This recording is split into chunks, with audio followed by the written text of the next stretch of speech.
누군가 여러분에게 최고의 지도자가 어떤 사람입니까? 라고 묻는다면 뭐라고 대답하시겠습니까? 최고의 지도자가 어떤 사람입니까? 뭐라고 여러분 대답하시겠습니까? 많은 사람들이 뛰어난 성과를 이루는 사람, 강력한 카리스마로 이끌어주는 사람이라고 생각하기가 쉬운 것 같습니다. 세상적인 기준에서는 이런 것들, 뛰어난 성과를 거두는 것, 강력한 카리스마로 어떤 리더십을 나타내는 것, 이런 것들이 성공을 위한 지름길이라고 생각하기 때문인데요. 하지만 성경은 다르게 이야기합니다. 성경이 말하는 진정한 리더십은 자신을 위해서가 아니라 다른 사람을 위해서 헌신하는 사람이라고 말하기 때문입니다. 진정한 리더십은 헌신과 섬김에서 비롯된다라고 성경이 우리에게 가르쳐주고 있기 때문인데요. 리더십과 관련된 여러 베스트셀러들을 출판하고 거침없고 열정적인 강의로 많은 사람들에게 도전을 주는 세계적인 리더십 강사인 사이먼 사이넥이라는 사람이 있습니다. 유튜브에 이 사람의 강의가 아주 많이 올라와 있고요. 한글로도 번역되어 있습니다. 어떤 영상은 1,500만 명이 본 그런 영상도 있습니다. 그런데 이 사이먼 사이넥이 쓴 글 중에, 이 책 중에 리더십에 관한 이런 글이 있습니다. 리더는 자신이 아닌 따르는 사람을 먼저 생각할 때 진정한 리더십이 발휘된다. 다시 한번 보십시오. 리더는 자기 자신이 아니라 따르는 사람을 먼저 생각할 때 진정한 리더십이 발휘된다.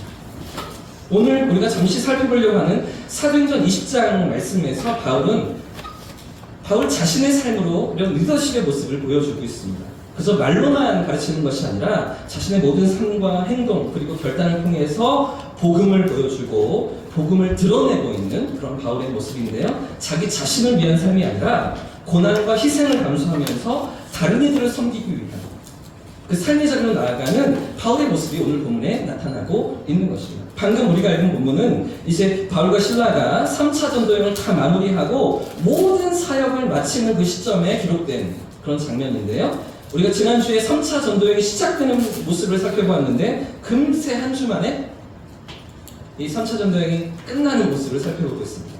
사실 약 4년 동안 4,500여 킬로미터를 다니면서 복음을 전하고 이 복음을 증거했던 3차 전도여행의 시간이었는데 우리가 지난주에 봤던 지도를 다시 한번 보시면 이 3차 전도여행은 우리가 자세히 살폈던 2차 전도여행의 한박입니다.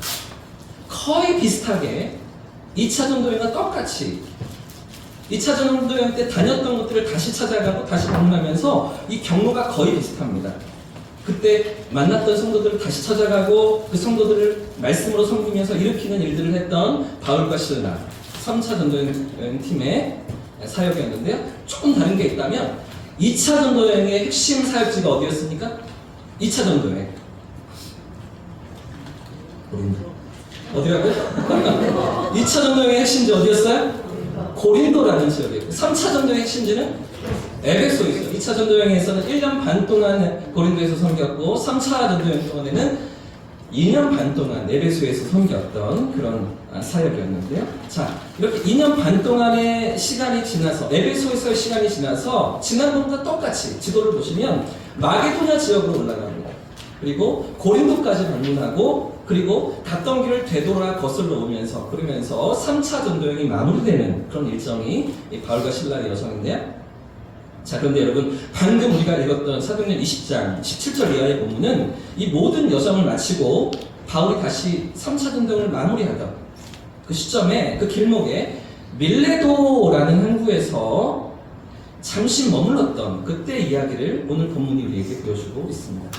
이 밀레도에서 바울은 2년 반 동안 섬겼던 에베소 교회 성도들 그 가운데서도 그 교회의 대표인 장로들을 불러서 이 밀레도로 오게 하는데요. 에베소에서 밀레도가 그렇게 멀지가 않거든요.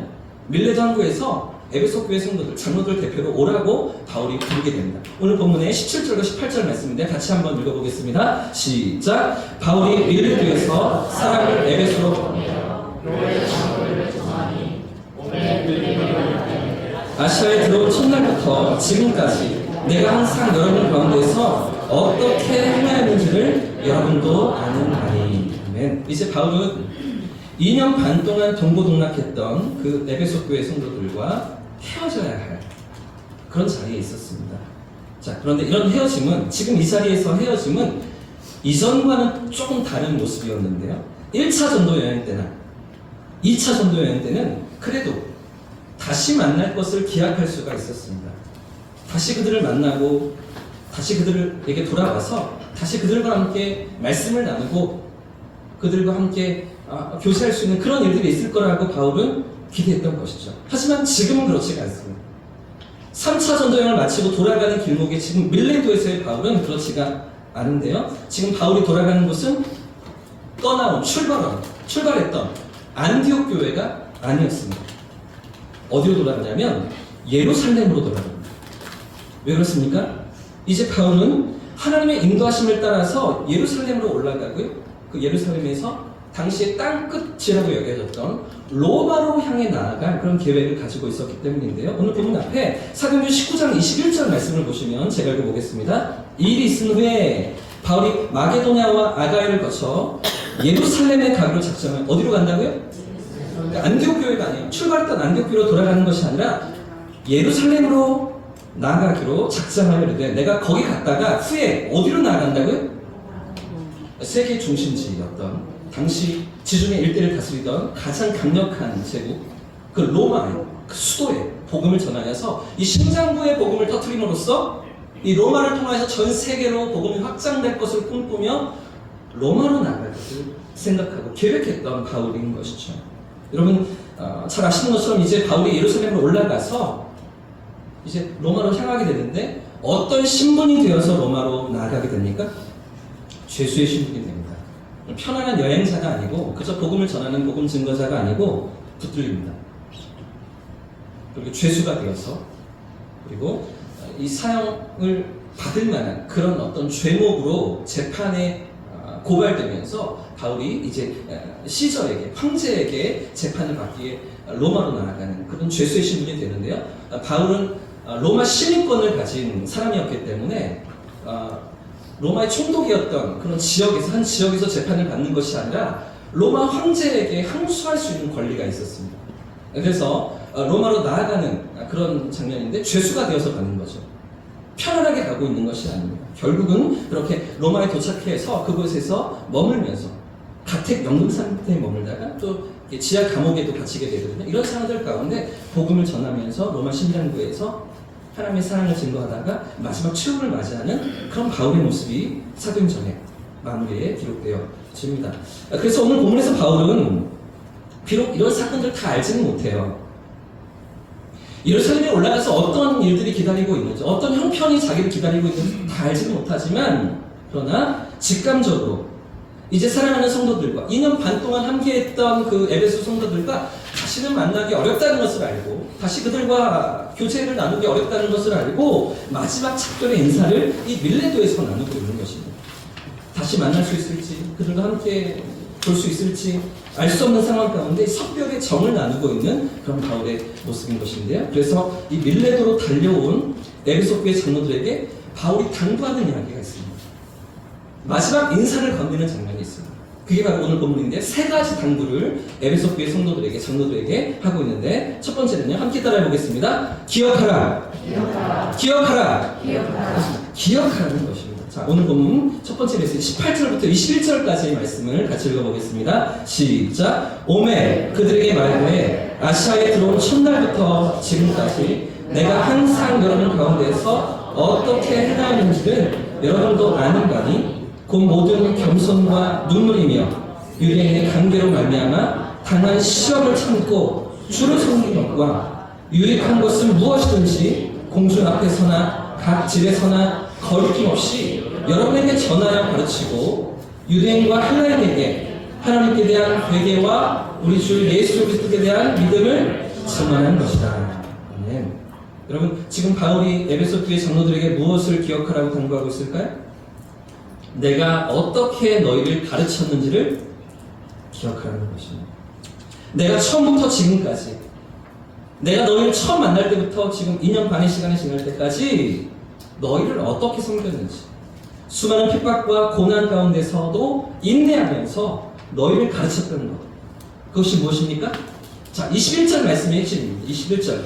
하나님께 대한 회개와 우리 주 예수 그리스도에 대한 믿음을 가르치는 것, 이 두 가지를 기억하라는 것이죠. 하나님께 대한 회개와 예수 그리스도께 대한 믿음을 기억하라는 것입니다. 이제 자신을 떠나가지만 그러나 너희가 절대로 놓치지 말아야 할 두 가지가 있는데 이것을 기억해야 되는데 나를 좀 기억해달라.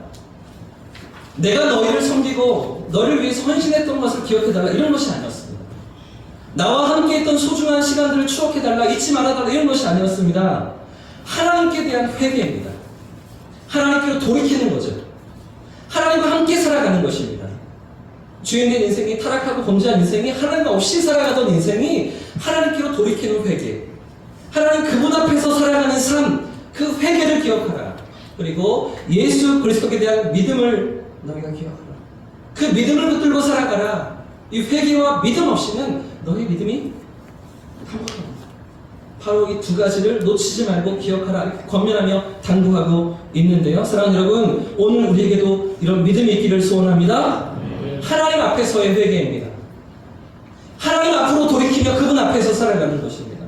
이 세상을 살아가는데 나 혼자 살아가는 것이 아니라 내 힘과 내 경험과 내 판단과 내 선택으로 살아가는 것이 아니라 하나님 앞에서 돌이킨, 회개한 그 모습 그대로 하나님과 함께 살아가는 삶이어야 한다고 바울이 가르치고 있는 것이죠. 그리고 예수 그리스도께 대한 믿음, 예수 그리스도께 대한 믿음이 무엇입니까? 그분의 십자가의 대속으로, 그분의 십자가에서 피 흘리심으로 우리의 모든 죄를 용서하시고 우리의 자녀 삼으신 그 은혜를 붙들고 십자가의 대속의 은혜를 붙들고 믿음으로 살아가라고 말하는 것 아닙니까? 하나님 앞에서 살아가는 것, 십자가를 붙들고 살아가는 이것이 너희의 믿음이어야 한다. 이것을 기억하라. 이 두 가지를 잊지 말라고 바울이 당부하고 있는 것입니다. 사랑하는 여러분, 오늘 우리의 삶에도 이런 믿음이 있기를 소원합니다. 하나님께 대한 회개, 하나님 앞에서 살아가는 믿음. 그런가 하면 예수 그리스도의 십자가를 붙들고 살아가는 저와 여러분 되시길 축복합니다. 자, 그러면 바울의 두 번째 당부는 22절부터 27절까지의 말씀입니다. 다시 한번 읽어보겠습니다. 22절 시작. 보라, 이제 나는 성령에 매여 예루살렘으로 가는데 거기서 무슨 일을 당하는지 알지 못하노라. 오직 성령이 각성에서 내게 증언하여 결박과 환난이 나를 기다린다 하시나 내가 달려갈 길과 주 예수께 받은 사명 곧 하나님의 은혜의 복음을 증언하는 일을 마치려 하면은 나의 생명조차 조금도 귀한 것으로 여기지 않으리라. 보라, 내가 여러분 중에 왕래하며 하나님의 나라를 전파하였으나 이제는 여러분이 다 내 얼굴을 다시 보지 못할 줄 아노라. 그러므로 오늘 여러분에게 증언하거니와 모든 사람의 피에 대하여 내가 깨끗하니 이는 내가 거리끼지 않고 하나님의 뜻을 다 너희에게 전하였습니다.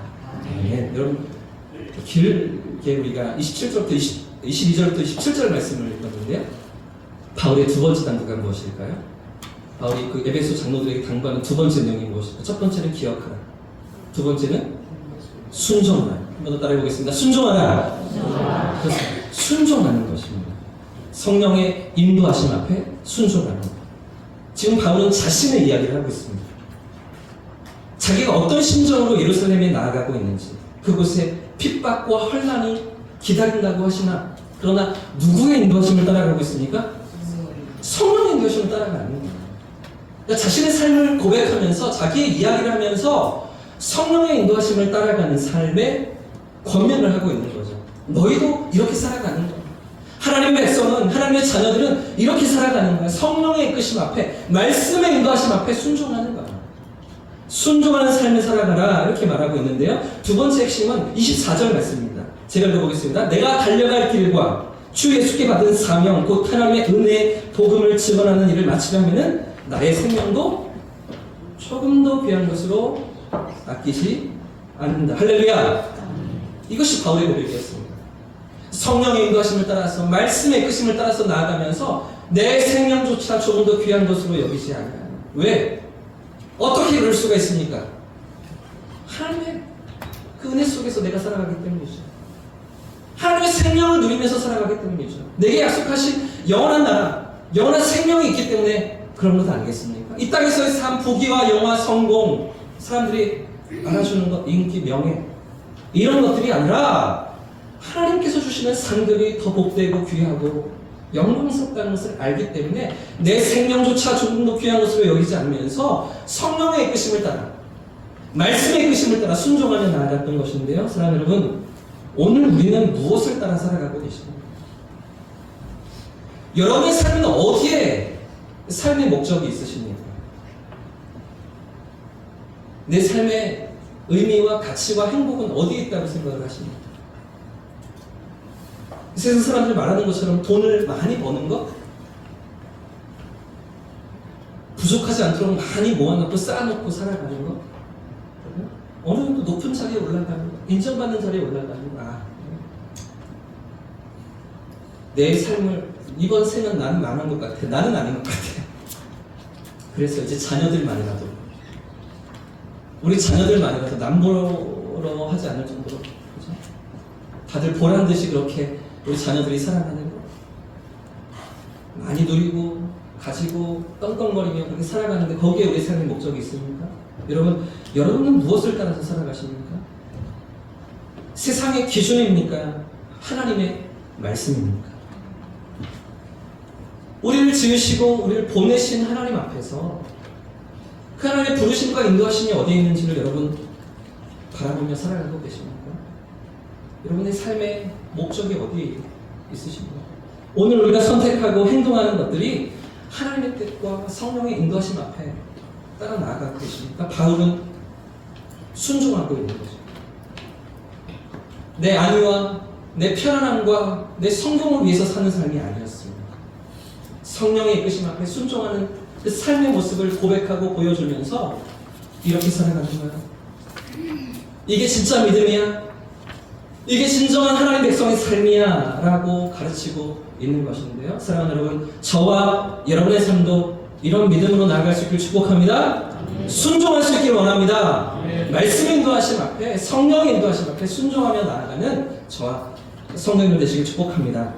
그럼 마지막 세 번째 바울의 간구가 있는데요. 28절부터 32절입니다. 한 번 더 같이 읽겠습니다. 28절 시작. 여러분은 자기를 위하여 또 온 양떼를 위하여 삼가라. 성령이 그들 가운데 여러분을 감독자로 삼고 하나님이 자기 피로 사신 교회를 보살피게 하셨느니라. 내가 떠난 후에 사나운 이리가 여러분에게 들어와서 그 양떼를 아끼지 아니하며 또한 여러분 중에서도 제자들을 끌어 자기를 따르게 하고 어그러진 말을 하는 사람들이 일어날 줄을 내가 아노라. 그러므로 여러분이 일깨어 내가 3년이나 밤낮 쉬지 않고 눈물로 각 사람을 훈계하던 것을 기억하라. 지금 내가 여러분을 주와 및 그 은혜의 말씀에 부탁하노니 그 말씀이 여러분을 능히 든든히 세우사 거룩하게 하심을 입은 모든 자 가운데 기업이 있게 하시리라. 할렐루야. 여러분, 바울의 마지막 단구, 세 번째 단구입니다. 무엇일까요? 영혼을 섬기라는 것입니다. 영혼을 섬기라. 결국 하나님 앞에서 남는 것은, 우리에게 남는 것은 많은 봉사를 하는 것, 많은 헌금을 하는 것, 많은 업적을 남기는 것, 물론 그것도 좋을 수 있습니다. 그러나 하나님이 인정하시는 것은, 하나님이 기억하시는 것은 영혼을 섬기는 일이라고 지금 바울이 당부하고 있는 것이죠. 여러분, 지금 밀레도라는 이 항구에서 바울이 만나고 있는 사람들이 누구라고요? 에베소 교회 장로입니다. 리더들입니다. 지도자들입니다. 그러니까 에베소 교회를 이끌어가고 섬기는 그 리더십들을 지금 바울이 밀레도에서 만나고 있는 것인데요. 이런 그들에게 바울이 당부하는 이야기, 마지막 당부가 무엇이라고요? 28절 중간에 보시면 성령이 그들 가운데서, 그 성도들 가운데서 여러분을 감독자로 삼으셨다. 그리고 하나님이 어떻게 사신 교회요? 하나님이 무엇으로 사신 교회? 여러분 보십시오. 하나님께서 이 땅에 교회를 세우실 때 누구의 피로 세우셨습니까? 하나님의 교회를 어떤 피로 세우셨어요? 이 땅 가운데? 예수님의 피잖아요. 근데 하나님께서 누구의 피로 교회를 사셨다고요? 그럼 바울이 조금 잘못 알고 있는 거 아니에요? 우리가 알고는 예수의 피로, 예수 십자가의 대속으로 교회를 세우시고 교회를 우리에게 허락하셨는데, 바울은 지금 누구의 피로 탔다고 이야기를 하고 있어요? 하나님 자기의 피로. 그럼 어떻게 이해가 되십니까? 사실 이야기는 하나님 자신의 생명을 내어주셨다는 거예요. 아들을 내어주실 때, 독생자를 내어주실 때 하나님 자신을 내어주셨다는 거죠. 자기의 생명을 내어주셨다는 거예요. 그런 사랑의 대상이 주님의 교회라는 것이죠. 오늘 이 땅에 세워진 교회가 하나님의 그 모든 사랑과 그 모든 은혜로 세워진 너무나 값지고 너무나 아름다운 공동체라는 그 이야기를 바울이 하고 있는데, 그 교회를 누구에게 맡기셨어요? 자기 피로 사신 교회를 누구에게 맡기셨어요? 리더들에게 맡기셨어요. 영적인 리더들에게 맡기십니다. 지도자로 세우신 저와 여러분에게 맡기셨다는 것입니다. 하나님의 교회를. 그러니 사나운 이리가 들어와서 성도들을 해치지 못하도록, 거짓된 가르침이나 변질을 된 교리들이 성도들을 상하게 하지 못하도록 은혜의 말씀으로 영혼들을 섬기며 지킬 것을, 영혼들을 섬기며 그들을 세울 것을 지도자들에게 당부하고 있는 것인데요. 사랑하는 여러분, 오늘은 2024년도 평신도 양육훈련 수료식이 있는 주일입니다. 이제 이 설교를 마치면 한 해 동안 말씀 앞에서 씨름해왔던 양육과 훈련에 대한 수료식이 진행됩니다. 여러분, 이렇게 한 해 동안 우리가 부지런히 말씀을 배운 이유가 무엇 때문입니까? 무엇 때문에 이렇게 피곤하고 지친 몸을 일으켜서 말씀 앞으로 나아가고 씨름하고 그 말씀을 알기 위해 노력하고 지난 1년을 우리가 달려왔습니까? 영혼을 섬기라는 주님의 명령이신 줄 믿습니다. 영혼을 섬기는 사명으로 우리를 이끄시는 줄 믿습니다. 여러분, 그저 나 하나 은혜 받고 끝나면 안 되는 거예요. 나 하나 말씀의 은혜를 맛보고 내가 은혜 충만하고 나 혼자 신앙생활 잘하는 거기서 하나님의 뜻이 있지 않다는 것입니다.